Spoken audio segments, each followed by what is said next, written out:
श्री चिराग कोरडिया साहेब police महानिरीक्षक श्री सरहदी range भुज तथा श्री विकास सुंडा साहेब પોલીસ અધિક્ષક શ્રી પશ્ચિમ કચ્છ ભુજનાઓએ ભારતીય બનાવટના વિદેશી દારૂની પ્રવૃત્તિનો ગેરકાયદેસર રીતે જથ્થો મંગાવી વેચનારા એસમો ઉપર વોચ રાખી આવી પ્રવૃત્તિ અટકાવવા માટે સૂચના આપેલ। જે સૂચના અનુસંધાને લોકલ ક્રાઇમ બ્રાન્ચ પશ્ચિમ કચ્છ ભુજના પોલીસ ઇન્સ્પેક્ટર શ્રી એમ મકવાણા સાહેબ તથા પોલીસ સબ ઇન્સ્પેક્ટર શ્રી એમ.એચ. સિલોલ સાહેબનાઓએ જિલ્લામાં ભારતીય બનાવટના વિદેશી દારૂની પ્રવૃત્તિનો ગેરકાયદેસર રીતે જથ્થો મંગાવી વેચનારા એસમો ઉપર વોચ રાખી કાયદેસર કાર્યવાહી કરવા સૂચના આપેલ હોય। જે સૂચના અનુસંધાને લોકલ ક્રાઇમ બ્રાન્ચના કર્મચારીઓ ભુજ તાલુકા વિસ્તારમાં પેટ્રોલિંગમાં હતા। તે દરમિયાન વિરેન્દ્રસિંહ જાડેજા તથા સુરેન્દ્રસિંહ ઝાલાનાઓએ ખાનગી રાહે બાતમી હકીકત મળેલ કે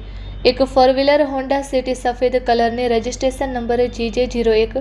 HZ 2138 વાળી ગાડીમાં બે ઇસમો ચોરખાના બનાવી તે ચોરખાનામાં ગેરકાયદેસર રીતે ભારતીય બનાવટનો વિદેશી દારૂનો જથ્થો ભરી અને શેખપીર બાજુથી ભુજ તરફ આવી રહેલ છે। જે હકીકત આધારે તપાસ કરતા આ વિગતે ભારતીય બનાવટનો વિદેશી દારૂનો જથ્થો મળી આવેલ, જેથી કાયદેસરની કાર્યવાહી કરી માધાપર પોલીસ સ્ટેશનમાં ગુનો રજીસ્ટર કરાવી તમામ મુદ્દામાલ માધાપર પોલીસ સ્ટેશન ખાતે સોંપવામાં આવેલ।